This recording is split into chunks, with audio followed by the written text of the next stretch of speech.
နေ့ coffee လေးတောက်ရင်းနဲ့ဒီ break ကလေး review လုပ်ပြီးချင်တယ်အိမ်တိုင်းမှာဒီဟာလေးတော့တွေ့ဖို့ကြာမှာပါနော်အိမ်တွေမှာအများအိမ်မှာဒီလိုမျိုး main ပုတ်ထဲမှာထည့်ထားလေးရှိတဲ့ breaker လေးတွေပေါ့နော်ဒီလိုမျိုးလေးတွေအမျိုးအစားတော့အများကြီးရှိမယ်ဒီဟာတော့ Ligarian acid ပါနော် Ligarian acid ဒါစနစ်ဒါကျွန်တော်တို့ဒီဟာကိုဘယ်လိုခေါ်တယ်လဲဆိုတော့one bow breaker နော်သူအလုတ်ပုံကတချို့ကအိမ်မှာ breaker ကြနေတာမျိုး main breaker မကြဘဲနဲ့ဒီ one bow breaker ကြနေတဲ့အချိန်လေးတွေရှိတတ်ကြတာပေါ့နော်ဒီဟာကဘာဖြစ်တယ်လဲဆိုတော့နှစ်မျိုးရှိတယ်ဒါနောက်တစ်မျိုးကကျွန်တော်တို့ဒီဟာဆိုရင်ကျွန်တော်တို့ neutral shape ပေါ့နော်တစ်ဖက်ကတော့ neutral ဒီနှစ်ချောင်းကိုထိမှ short ဖြစ်ပြီးတော့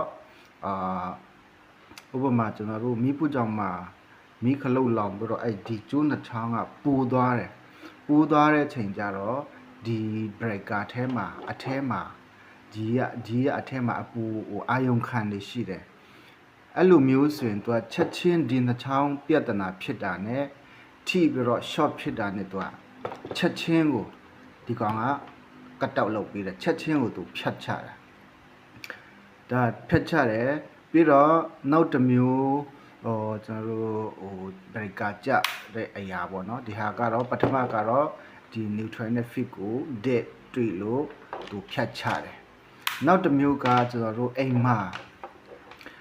breaker ကြတယ်ဆိုတော့ပြန်တင်းတယ်တင်းပြီးတော့နောက်4-5မိနစ်လောက်သုံးပြီးတော့ဒီကောင်ထောက်ခနဲ့သူပြန်ကြတယ်အဲ့လိုမျိုးဆိုရင်သူကမနိုင်ဘူးပြီးတော့သူ့ရဲ့ဒီမနိုင်တဲ့အကြောင်းရင်းကဘာလဲဆိုတော့ကျွန်တော်တို့ဒီတစ်ချောင်းထဲမှာပဲကျူးတွေကိုအများကြီးသုံးပြီးတော့ဥပမာ aircon နှလုံးကြီးကိုကျွန်တော်တို့ဒီနေရာမှာဒီသွားသုံးလိုက်တယ်ဆိုရင်ဒီ breaker ကအစအလုံးကဟုတ်မယ်လို့နဲ့ကြာလာတော့ဒီ breaker ကသူ့ရဲ့ ampere သူမနိုင်တဲ့အတွက်သူကဖြုတ်ချတာသူမနိုင်တဲ့အတွက်သူမနိုင်တဲ့ဝင်ကိုသူအလုံးမလုပ်ပေးဘူးသူနိုင်လောက်တဲ့အဆင့်လောက်ထိသူလုပ်ပေးတယ်ဒီဟာကြတော့ကျွန်တော်တို့စနစ်မှာကြတော့ e motor လောက်ကိုကျွန်တော်သုံးလေးရှိတယ်ခုနပြောသလိုမျိုး short ဖြစ်တဲ့နှစ်မျိုးကကျွန်တော်တို့ဒီအနေနဲ့အနက်ကိုတဲ့တွေ့လို့ short ဖြစ်တော့ breaker ကြတယ်နောက်တစ်မျိုးကသူ့ကိုမနိုင်မနှင်းခိုင်းလို့သူပြန်ဖြတ်ချတယ်အဲ့လိုမျိုးဆိုရင်တခါတလေကျန်ဒီ breaker ကအစမှာကြတော့ lighting လဲသုံးတယ်တူးပြင်လဲသုံးတယ်ဒီနေရာမှာကျွန်တော်တို့နှစ်ချောင်းလောက်ကိုပါဝါဆွဲမယ် lighting အများကြီးဆွဲမယ်အဲ့လိုမျိုးနှစ်ခုကိုကျွန်တော်တို့ထိန်းခိုင်းတဲ့ချိန်ကြရင်ရေရှည်မှာကြတော့ပြန်ကြတယ်ပြီးပြန်တင်တယ်ပြန်ရတယ်ကြာလာရင်တော့ပြန်ဖြတ်ချတယ်အဲ့လိုမျိုးဖြစ်လာပြီဆိုတော့သုံးလို့ရသေးတယ်ဒီနှစ်ချောင်းကိုခွဲပြီးတော့နောက်တနေရာမှာထည့်သုံးဖြစ်နိုင်တော့လဲတာကိုကောင်းတယ်ဒါပေမဲ့ lighting အတွက်တီးသက်မီးလုံးအများကြီးမထိန်ဘူးဆိုရင်တော့ဒီ breaker လေးကိုအသုံးပြုလို့ရတယ်အဲ့ဒါကြောင့်ကျွန်တော်တို့သုံးတဲ့အချိန်မှာကိုသုံးမဲ့ ampere ကိုတွက်ပြီးတော့ဒီဟာလေးတွေထည့်သုံးတာအကောင်းဆုံးပါပြီးတော့တချို့ကျ breaker မကြတဲ့ဟာတွေရှိတယ်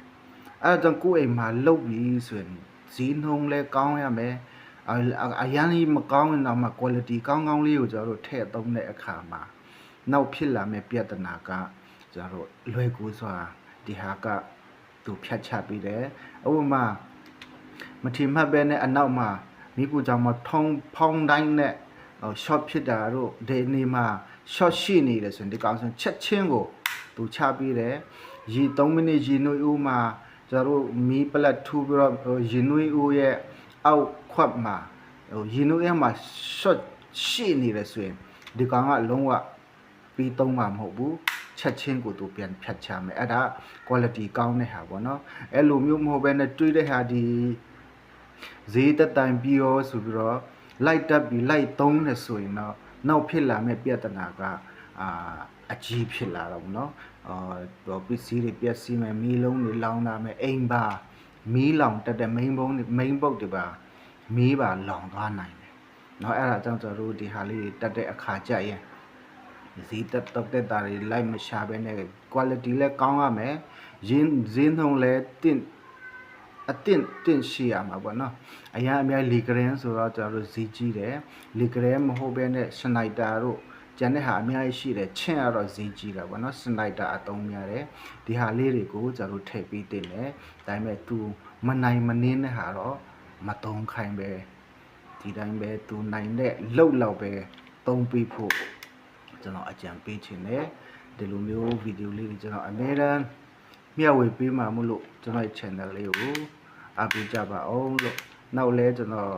turbo breaker ကို review လေးလုပ်ပေးဖို့ရှိတယ်ဒီ breaker ဆိုရင်ဘာဖြစ်လဲဆိုတော့ခုနပြောသလိုပေါ့နော်မနိုင်မနှင်းနဲ့ခိုင်းထားတဲ့ breaker ဖြစ်တဲ့အတွက်ဒီမှာဆိုရင်ပြတ်နေတယ်နော်မနိုင်မနှင်းခိုင်းလို့မရဘူးတူနိုင်တဲ့ဝန်ပဲခိုင်းလို့ရပါတယ်ကျေးဇူးပါ